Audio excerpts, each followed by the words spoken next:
Good guy Nintendo out here giving us answers. Some actual direct news from Nintendo themselves always feels like the best kind of news. So good morning, Mario, and good morning, Switch fans. We've got a game that killed an entire studio and now won't be appearing on Switch. We've got an awesome new release date for September, which is currently blank.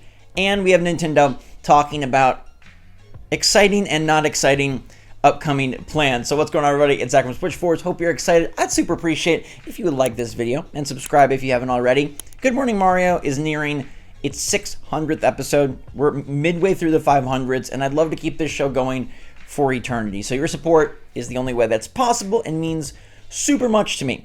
Now, unfortunately, Gollum didn't mean super much to Daedalic or really anybody. Maybe it meant a lot to Daedalic, but it seems like they kind of screwed the pooch. The Gollum game released a month or so ago, and it was awful. It's supposed to be coming to Switch later in 2023, but it sure doesn't look like that's happening at all, because it seems like Gollum, diminutive Gollum, he swallowed the ring, and with it, the entire development arm of Daedalic. Daedalic is now going to be converting into a publishing-only brand.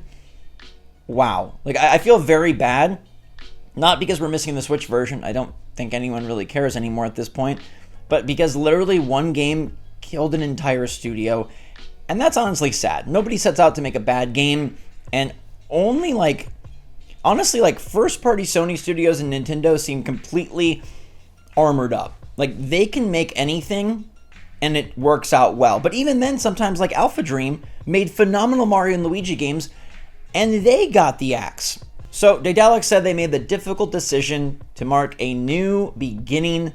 25 of its 90-person team have been affected, aka let go. They claim that they still have 8 promising releases later this year, but we're not sure if those are ones they developed or ones they published.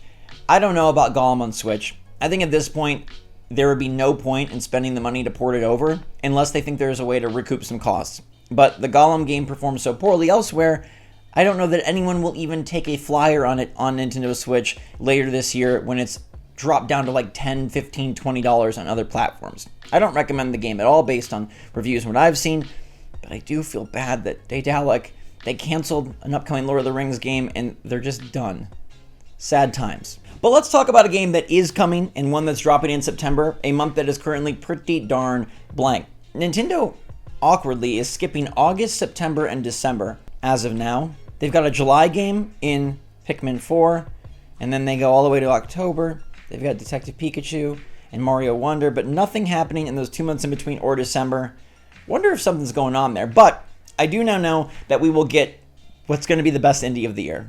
Barring a surprise Hollow Knight Silksong drop, which I don't foresee, Cocoon is going to be the boon. This game looks absolutely incredible, and unlike some titles that have tried to pawn off the Inside and Limbo name before, this one's from the lead game designer, and it looks incredible. It won Most Anticipated Indie Game at Summer Game Fest, and Cocoon is about diving into worlds, then diving out of worlds, and literally carrying the world with you.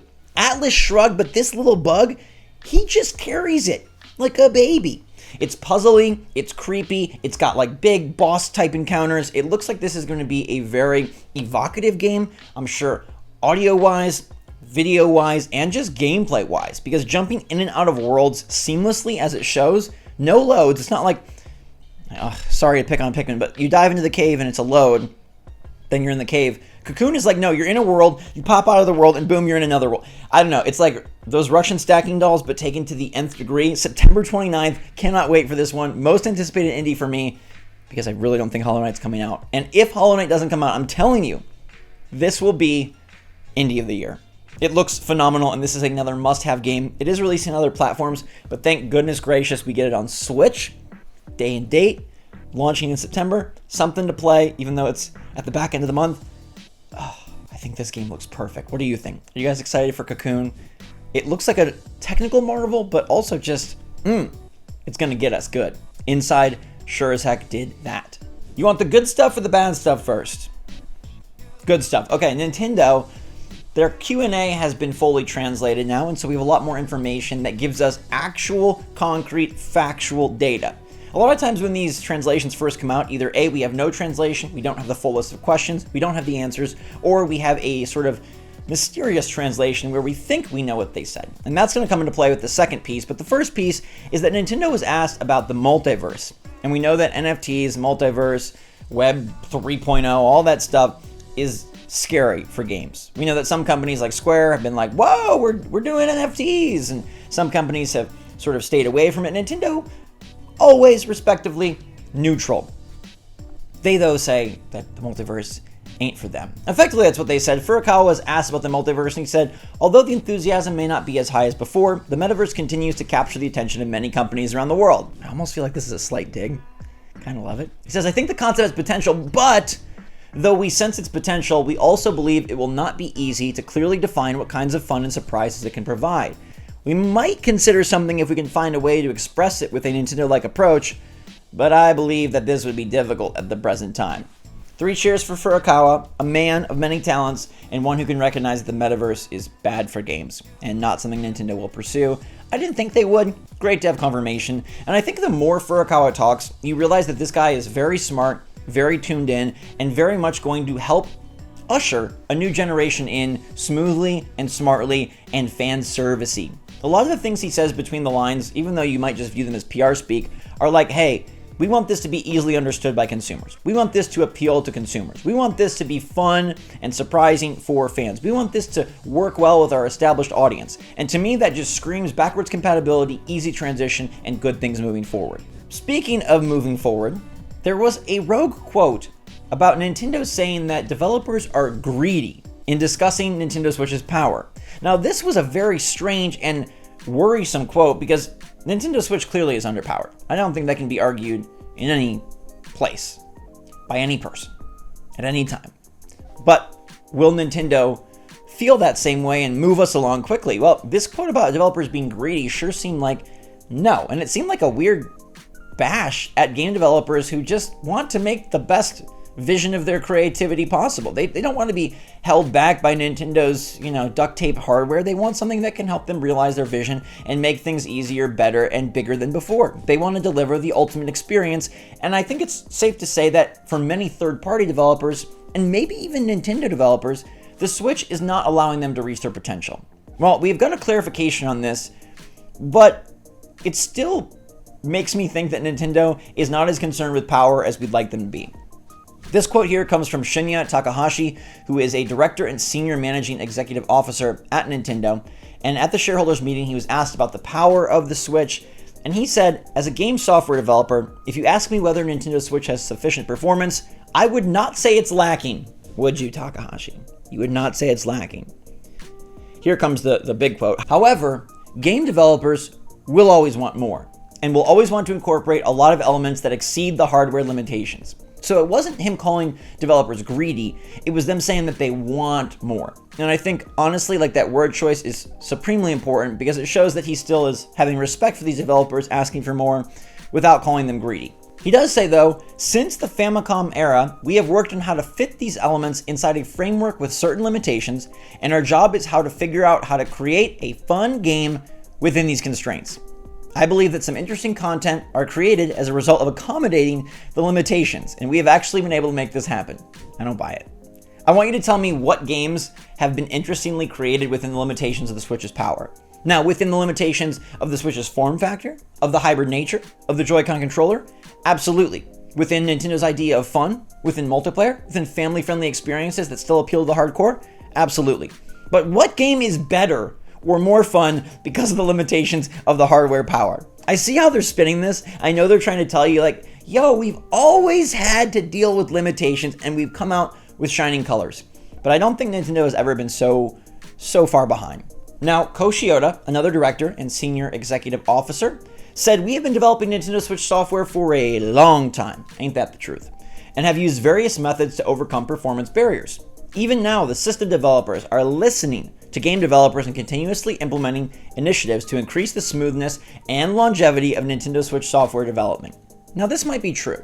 They are finding ways to unlock more and more potential, as happens later on in a generation.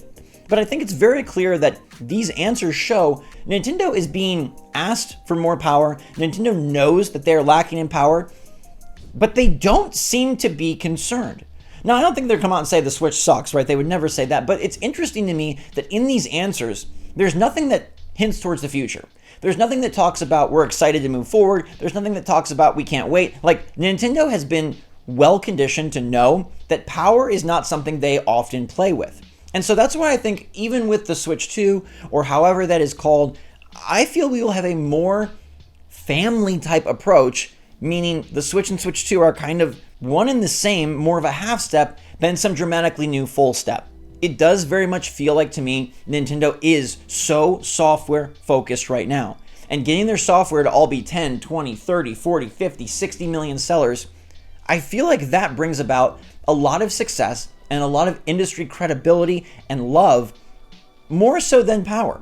If Nintendo had a system that could do PS5 but did not have the software it has, where would they be? You might disagree. You might say that they could do both. I, for one, think they could easily do 4K and great games. I don't know how they're mutually exclusive, but it's clear to me that Nintendo does not value it. And that's something that we've heard from them time and time again. And whether this is PR speak or not, there's not even the briefest hint from these directors, people that directly work and direct game developers, that they are excited or wanting more power. It's about how do we create fun? And for them, fun usurps power any day and every day. And in some ways, that's great. And that's why this new console is so exciting, because it could be a mixing of the two. There's a world where they give us power and still deliver fun. But I caution you on how much power they give us. I know that we heard these quotes about Bobby Kotick saying that Nintendo Switch is in the Gen 8 range, like the PlayStation 4, Xbox One range, and that, with the algorithmic DLSS and things of that sort, people are speculating it could look better than PS4. And I caution that. I do not know exactly how this system will be. And I don't know if Bobby Kotick knows exactly, or if he just made a mistake, or if he slipped up, or if he bit his own tongue. But Nintendo's emphasis has always been on fun. It's always been on weird experiences, and somehow even Everybody Wants to Switch seems to be generating a little bit of positive buzz. They are the magicians that can make magic out of virtually any genre and any design. And that does not rely on power whatsoever. So as much as we love power, here's Nintendo themselves saying they think somehow the limitations are actually creatively enhancing. They think somehow it's inspiring to be limited and have to put all your efforts on fun over function, on playing it over the performance.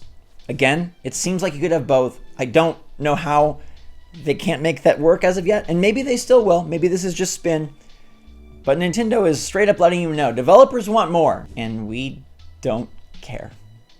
Let me know what you think about that in the comments down below. Does that bode well for a future where Nintendo always lacks in power, always lags behind, but does stay at the forefront of software? They are the most prolific. They make the most games, first-party exclusives. They have the best review scores. They sell the most.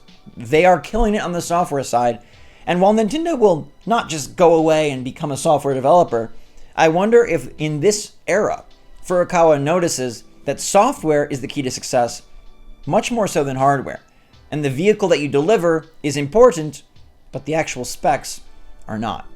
We'll see where this takes us, but for now, thanks so much for watching. Stay safe, stay healthy, stay happy, stay positive out there. And until next time, SwitchForce out.